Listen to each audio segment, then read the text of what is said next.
I want to set you up for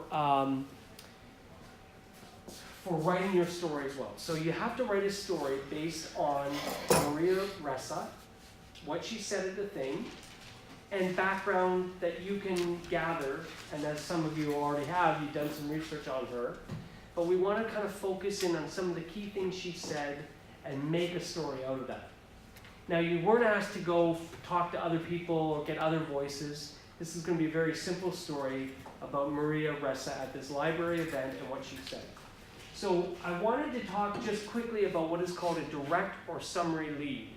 And only a few of you brought your textbook. So instead of asking you to open your textbook and look at it, I'm going to read just the top of it, okay? Chris, can I borrow yours? So,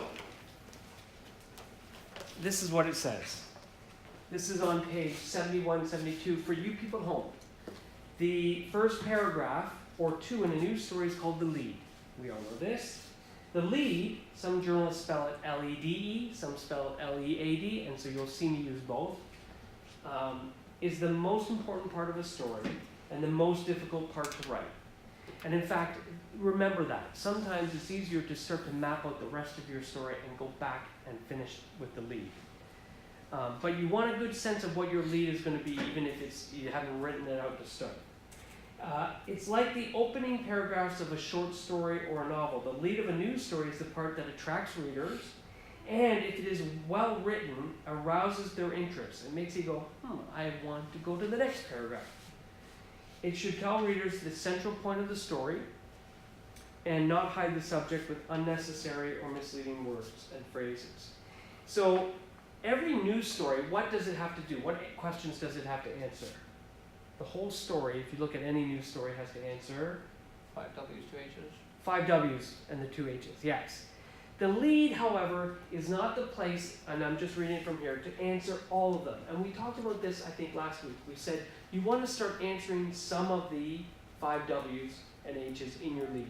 But you don't have to answer them all, right? If you try to answer them all, then you're going to get a lead that says, Toronto police arrested John Smith, age 14, who lives on Jury Street after he was allegedly assaulted a woman walking her dog on, just too much, right? So you don't try to answer all the 5 W's, you try to answer just a few of them. And the lead should answer only the 1 or 2 questions that are most interesting, newsworthy, or unusual. For example, few readers, I'll skip that part. What your textbook does then is gives 5 questions you can ask. And I want to do those 5 questions right now with the Maria Ressa story, okay? So, question 1. What is the most important information? Of the stuff you heard, what do you think was most important? And this happens, by the way, every time you cover an event. You go listen to a speech, or you go see somebody get interviewed, and they're in front of a group of people, and they talk about 5 or 6 different things. Your job as a reporter is to walk away and say, what is the most interesting, most relevant, most important thing that I'm going to write into the lead of my story, because it's the thing I want to tell my audience. So yeah. Maria Ressa came to the Toronto Reference Library to talk about freedom of the press in the Philippines. Okay, so the most important part is you've got the details about where she was, where and who at the library, right? So absolutely an important fact for your story. But the question is that the most important information? Maybe not. Or, well, the who definitely is. Yeah, who for who sure. For sure, yeah. Where so maybe important? not. I think where not. Because again, remember that trick I said? Think about what do you go home and tell somebody when you say, yeah, I went to this thing at the library, and guess what what did she say? Yeah. So what do you think? Well, it would be the freedom of the media, right? Freedom of the So press. freedom of the press was her overarching topic. So absolutely, and she talked about that, right? What else? Yeah? The role that Facebook and social media plays in elections or political climate. So she talked a lot about the role of Facebook, social media, and the role it played, you said, in elections? In elections or creating political climate. Jared, do you mind just making sure this is getting this is getting the board as well? Absolutely. So, sorry, elections and political climate. Okay, yeah, in fact, she talked also about just how, she talked about how fake news spreads, right? How society is kind of getting polarized or divided. I think she used the term being torn apart or something like that. Because of social media and the sort of echo chambers that we're in. So she talked a lot about this. This, to me, would be one of the more important things, because there's a lot there to talk about. I think the freedom of the press is absolutely another important thing. Anything else? Yeah. Like the right-wing uprising of the Philippines. Right. So she talked about government. Their relations with And other. Duterte, yeah. The president. Just democracy, freedom, right? Those are all kind of intertwined, though, all three of those. They are. So we got to focus our story on one. We can mention all of them if we want in our story. Because we can say, she also talked about this. But what is the one that you're going to kind of dig your teeth into and the lead and the top of your story? So think that top part, what would it be? Yeah. Are we not allowed to all have different angles? Sure, yeah, you can. Okay. But when you're thinking of what's my angle, you're going to be thinking, I got some good juicy quotes Right. about this topic, for instance. Or she talked a lot about this thing. There's enough here that I could probably write 3-4 paragraphs just about this topic. If you've got that and it's interesting and it's newsworthy, then that's probably going to be the thing you're focused on. So let's go to another question. What was said or done about the topic? So we started to get into this, but this is so we talked about what she said about social media, right? Filter bubbles, or she called them echo chambers. She talked about how society's getting split apart, polarized, how fake news travels. She talked about, what else did she say about why fake news travels so well? Well, because the way that Facebook curates is like, if you're on the left, you're only seeing left, only talking to left, so you're even further left than you actually are, and same goes with right. Right, so she talked about left versus right and how in that, depending on where you sit on the political spectrum, you get to see only now the stuff that is Which like, is putting you even further. which puts you either, Yeah. exactly. She also talked about one other thing about humans and the way we consume news and stories. I was gonna say technology. Okay, technology, like, you mean the phone? Oh, absolutely. So it's tied to this, right? What did she say about technology and internet? Oh, the facts, the data she was stating on the Philippines. Yeah. Yeah. So she was talking about 97% of people get their news from Facebook, and they spend about 4 hours a day on the internet.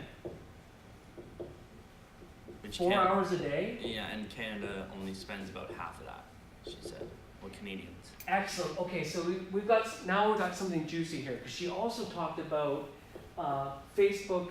If you use Facebook in the Philippines, you're not spending any data, right? It's free access to the internet Oh shit! I didn't if you know use that. Facebook. So that's why everyone's on Facebook. Now, how would we know she said that? If we want to include that in our story, what are we going to do? You could speak about how she, after these political problems, like Yeah. after you state that or whatever your story goes, you could talk about how she spoke with the owner of Facebook. She talked, yes. And she said this fact about 97% of people using it, and all he said was, well, what are the other 3% doing? And she said it just kind of goes to show they're more about crowdsourcing than actually caring about what people are putting on the website.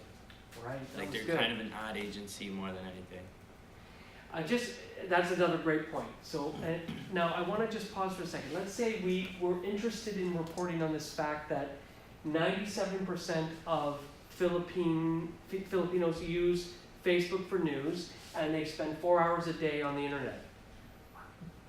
how do we report that in our story, Jared? Well, the way I would personally handle it is once you've kind of set the scene with those facts, like, look, this, I would pull it into, here's how this is all taken advantage of by people in the Philippines, by political powers in the Philippines. Okay, but I just want to talk for a moment about the facts themselves. So she has said this. I have no reason to believe she's lying. But what do we do to make sure that it's clear? Yeah. From personal experience, from actually visiting the Philippines plenty of times, Facebook is really advertised heavily over there, especially with the internet source. I don't know what the internet source there is called, the provider there is called, but when I first saw the like billboard or like advertisements of it, I always see that it also includes free access to Facebook accounts. And I'm like, wait, what? What's this about Facebook? I got so confused about that. Well, when I asked my mom, why do you keep using Facebook? Like, Yeah. whether it's at the Philippines or at home in Canada, and she tells me, you have free data, free access to the internet. I'm like, I didn't do this. Yeah. So like I put the dots together, like, wait, if you get free no data, that means Facebook is pretty much usable anywhere. Yeah. That's So, exactly right. Yeah.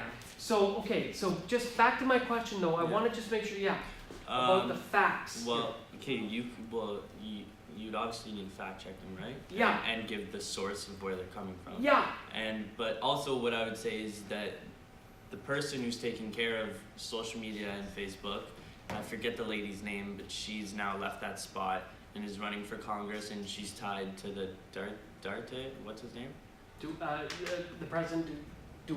I Yeah. Duterte. Duterte, Did yeah, I say and that she right? is in relation with him and now running for Congress. So social media is being, like, it's directly related to the politics there. But how I see, like, in the Philippines they're using Facebook heavily to affect about others. I know it's an opposite spectrum in the UK, how the government there wants to remove those kind of platforms because of incidents about certain girl's suicide. Well, So, Brexit was. There's blowback on the like social how in one platforms. direction a country is using Facebook to like change the way how people look at it, while another country just does not want it to evolve at all. Right. So like how So look, I just back to this. My point about this is we can do two things here. We can say that she said 97% of people in the Philippines use Facebook to get news, and that's okay. But really, a good reporter would double check that, and a great reporter would add some additional facts that you did some research on your own. So you want to go and find another source that confirms that. And I'm sure there's lots out there about technology use in the Philippines and Facebook. So my point is, never take a fact for as straight up. Even though she's a reputable journalist herself, you always want to double check those facts. If you confirm that it's true and accurate, then you can quote her, or you can say she said this, but in fact in 2018 it's actually now 95%. You want to look for a recent stat. So just be careful when somebody spouts off facts. You want to double check them, okay? Yeah. That's what I mean. You don't want to look up a fact and keep searching for that number. Like, you know what I mean? Just so you can be like, oh yeah, it's true. Like, you actually want to stick to, even though I agree with her and I'm agreeing with her whole movement. Yeah. She could still be saying things that maybe aren't true, right? Absolutely. Yeah. Which you don't want to admit, but. Your job is just to report the facts and be accurate. And if your sources aren't accurate, then you kind of need to double check them. Okay, so I think we've got lots here that could start to make a lead. I guess so. And a lead in this case could be something about, it could be something about the government in the Philippines is cracking down on blah, blah, blah. It says whatever, Maria Ressa. Or it could be Facebook and social media platforms are dividing the Philippines into separate camps, says Maria Ressa. We're gonna focus on her in our lead because she's the crux of the story, but we want to know what is the angle that we're gonna focus on. Yeah. Well, I have a video of how when she brought up that whole, I don't even know what kind of data that was, which it was showing the 3 points of the Philippines and how the internet is moderated Yep. and the 3 providers. And I kind of have a video of her with that up, and she's explaining exactly how it's distributed, like with the. So thank you for reminding me. Who's got video that we could share with? You've got some? Yeah. So before, I'd like to try to get it from you so I can upload it into eCentennial. Does anyone else? Xenia, do you have any? Mari It's got not some. exactly a whole video. I have like 3 or 4 of places where I wanted to have a story on. Entire thing recorded. Who does? Janisha? Janisha. Okay, so, but I want to make sure that because this is due Thursday, that people could go listen to it, pull some quotes if they wanted. So we'll try to get yours, and I'll see if I can send her, Janisha, a note and ask her to upload hers. Send her a message right Okay. now. Okay. So a few other questions that we want to think about. What are the most recent developments? That should have an S on it. And in terms of which facts are most likely to affect or interest readers. So we've totally done this, Yeah. right? These are the things I think are most interesting. We all agree. And finally, which facts are most unusual? So for me, and I think probably for some of you, this stuff is kind of unusual, right? Like, who knew that that many people uses Facebook, or the fact they get it for free, access to the internet if they're using Facebook, Yeah, I never knew that. right? Like for the data, and we'll want to confirm that too, right? So your trusty friend Google, you're going to start to look up Facebook in the Philippines and see if you can confirm that if you use Facebook in the Philippines, you don't have to pay for data. So this is how we zero in on a direct lead. Okay? Now, good on leads. I'm going to show you the jigsaw of the puzzle of how we might piece together this story, okay? But let's just talk for a moment about quotations. There are 3 types. This is really simple, and you'll know what they are. So the first is a direct quotation. Who wants to take a crack at direct quotation? Well, exactly what they said. Exactly what they said, yup. And what's around it? At the start and the end of it? Quotations. Yes. And so it's exactly what the person said. The attribution usually comes after the first full thought or sentence. I can't believe this is happening, said Jared. Okay? So that's a direct quotation. When we use a direct quotation, we are quoting directly. Every word is as it was said, right? Okay, what do you think a quote fragment is? This is the second type. Using the. I forget what you're called. What they The were- ellipses? The Yeah. dot? Yeah. Possibly, yes, that's good. But it's also, I tweeted out a quote fragment yesterday. I don't know if you saw my tweets. So quote fragment is where you take a part of the quote, a fragment of it, not the whole quote. And so you put in some words. So it's part of a quote. It's the exact words that are within a quotation marks. And I'm going to show you an example in a minute. It includes attribution. But it's when somebody said like, something really good, but most of the quote isn't great. So these tests were really great, and I'm really happy with the way people did. You guys kicked ass, and you're going to do great in the future. Those can be manipulative, though, right? They can be, but if I were to paraphrase what I just said, if you were reporting on what I just said, you would report that Professor Brody Fenlon told his class that they had done well and, quote, kicked ass. Okay. Yeah. On the, you know what I mean? Yeah. So you're using like the juicy nugget of the quote without the full quote.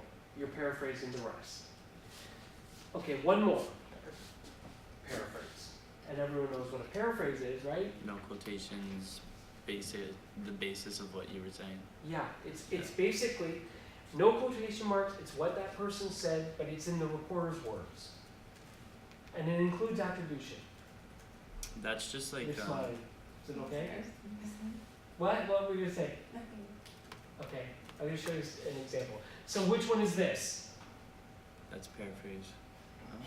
Everyone agree? Mm-hmm. Paraphrase. Right. So I said this is what she said, that misinformation and echo chambers on Facebook are pulling societies apart. And she did kind of say that. She did say that, but she said it in a few sentences. I have paraphrased, condensed, and it's easier to read the way I put it. Now what about this one? That's fragment. Yeah. a fragment, exactly. She said the spread of misinformation and the growth of echo chambers on social platforms like Facebook are, quote, tearing societies apart. That tearing societies apart was a strong chunk. And finally, this one is a direct quote. Right. Good. Okay, so now let us end this little lesson before we start writing Jesus. on just thinking about, yeah, look at that puzzle. Huge. But the building of a story, the building of your story, and I'm talking a text story, right? For a website or a newspaper. So, your story, there's different ways to build it, but what's always going to be at the top of your story? The lead. The lead. Okay, so we are going to work some of this stuff into the lead. Does anyone have a kind of potential lead in mind? Yeah. Yeah? Let's hear it, just roughly. I lied. Like I know what's gonna probably be in my, like what topic is gonna be in my lead, but I don't. Okay, give me, what's your topic? Well, I'm probably gonna write about how. But again, like nah, I lied too, because I have the information on video. Yeah. And I need to You watch need to that go watch it, go before through it. yeah. Okay, It's kind of like a feeling. Yeah. I just know kind of my topic, I guess, of my story. Okay, so what are you gonna, what do you think you're gonna focus in on? Give me that. Yeah, Chris. How the government has manipulated using Facebook for their own needs. Okay, so your lead in that case is gonna be something like, the government of the Philippines under president is manipulating Facebook to, you know, Affect the masses. Wouldn't Do some bad you shit. say that Maria Ressa yeah, told us or not Yes. something like first? exactly. Yeah. So the government of the Philippines is using Facebook to quash dissent, political dissent, says Or which Maria was it? Ressa, a journalist, prominent journalist in Toronto last week. Something like that, right? So you've got the point, and then you've got the attribution. So this is called, it's like a summary lead, but it's also what we call an attribution lead, because we're going to attribute that thought, that point, that angle to her, Because it's her. because it's her point, right? That makes sense? Yeah. If we were going to change it to say that Facebook is tearing societies apart by, by limiting debate or something like that, says Maria Ressa, a journalist, blah, blah, blah, blah, blah. So that's what our lead is. So the leads are going to be kind of obvious. They're going to be a point, a key angle that you're going to dig into a little bit off the top of your story. Okay? So, after the lead, now here is where we can go in any direction. But generally, often what you might see is, if your lead, she says this, then you have a quote from Maria, right? And I'm going to upload these to eCentennial so you can see them. And then from the quote, I might talk about the events. So, for example, Facebook is dividing people, and it's particularly bad in the Philippines, where use is tops 97% in the country. Says Maria Ressa, a journalist who spoke at an event in Toronto Monday. Yeah. Quote, you pull out a quote from your video. She said, she told, and then you could describe the place. Then we want details of the event. So Ressa was speaking at an event organized by somebody, or she was speaking with CBC host Adrian Arsenault at an event at the Toronto Reference Library Monday. You can mention maybe that there were a lot of people there, to a packed room or something like that. So we've got our angle, we've got a quote, and now we're just one paragraph that describes the event, okay? And then we go back to the angle. Tell me a little bit more. Maybe this is now a paraphrase. Ressa said that, or maybe you've got some facts, like you're going to add some detail about in the Philippines, you get free access and don't use data when you access the internet if you access it through Facebook. Ressa said that that's why Facebook dominates, and so if you're getting news in the Philippines, you're getting it through Facebook. And then you know, you might add another quote or a paraphrase. Okay, so now you can see the elements of your story. You've built up a stack. And then you might want to add some background on who she is. Okay, answer some of the 5 W's about her. How come that's at the bottom? Well, it could be at the bottom. Again, this is just one version. I'm going to show you another version. So you could say, maybe it's more important to put the background here, which you might be right. Because it would be more credible, right? Like before they Yeah, start like, reading. because the reader's going, well, so who is this woman? Maybe the details of where she's talking isn't as important, so let's put that down here. But what I'm trying to say is think of these as distinct chunks, right? And then you just decide how you're going to arrange them. So I think you're right. I think actually it might make more sense to say Facebook is a blah, blah, blah, blah, blah. Then we have a quote. Maria Ressa, who's in Toronto at a library event, is a journalist and the founder of Rappler, a website. She's or after needing like pass from the government to fly here after 5 charges being convicted on it, because then I'm gonna be like, well, I want to read what she has to say now. Yes. Yeah. Okay, perfect. That's great. So you're thinking like a reader. What's the reader going to be interested in? And then maybe I move into something else that's not related to this topic. So maybe now I say she also talked about, what did we have here? She also talked about, you know, that she had met Mark Zuckerberg and had this conversation, or that she's not afraid about the charges because of, you know, she's just dealing with it one day at a time. So that's one example of a story. Okay, let's look at another one. So again, another one might be start with your lead, your focus, your angle, and then we're going to talk about the details of the event. She was, you know, so she says this is happening. She made the comment at an event Monday at the Toronto Reference Library in conversation with Adrian Arsenault. Then we go back to the lead. She said Facebook is the devil, but that she thinks they're taking it seriously. Quote. So somewhere within the top 4 paragraphs, probably we see a quote from her, because this is all about her. And then more about what she said, some facts and figures, then background on her. Now to your point, you might want to move the background up a little higher. Oh, yeah. And then something else that they said. Okay, so you structure it any way you want, but you're always going to start with the lead. That's for sure going to be at the top. And you're going to have a quote high up somewhere. And you're going to focus your lead on the most interesting, most notable thing, the thing that you're going to spend this top chunk of your story talking about. Okay? So any questions about it? Okay. So when I end up grading this whole package, I'm going to be looking at your story. I'm going to be looking at your tweets. I'm going to be giving you lots of latitude and a pass on the tweets because we had little time there and there wasn't a lot to do, but like if you got some tweets out or you retweeted somebody else, you're going to do fine on that part. The story though, I'm looking for what we just talked about. Do you have a lead that's focused and interesting? Did you get an angle? Did you get your facts right? If you quote her, is it accurate? So I'll listen to those quotes too and make sure for what I can.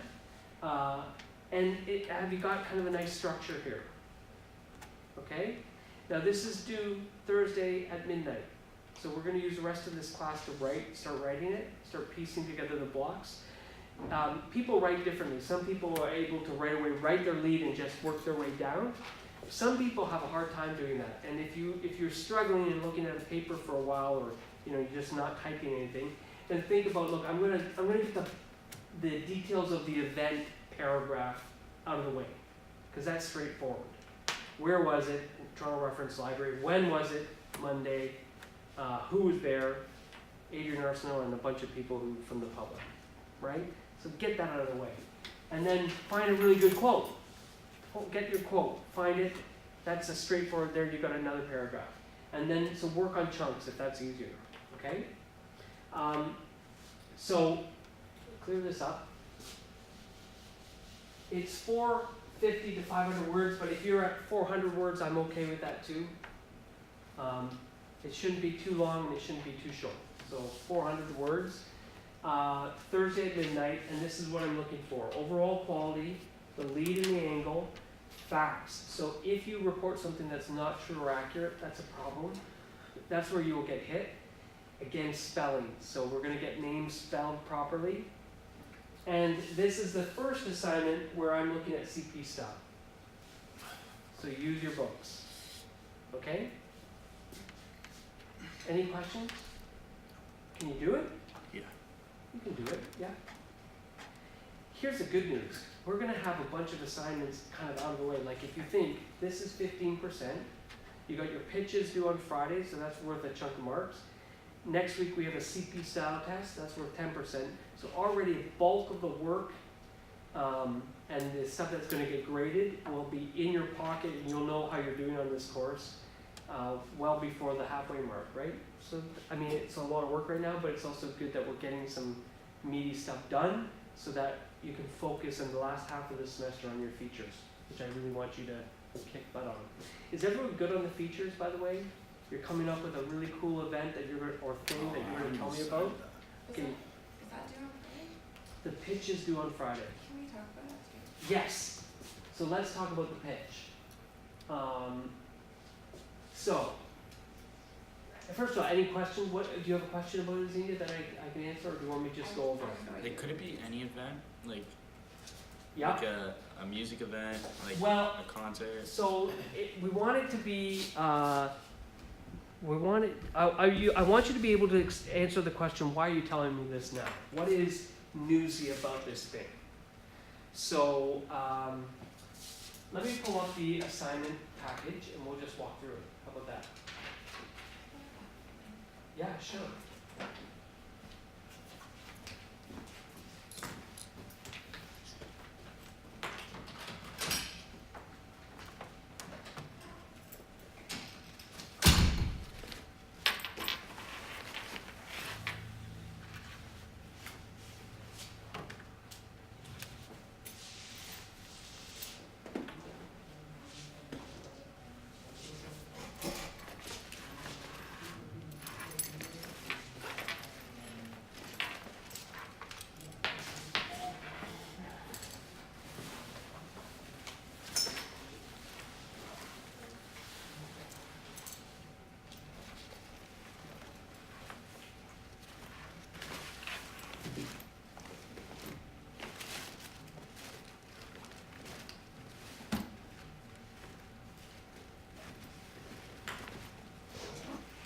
Can I run an idea bite?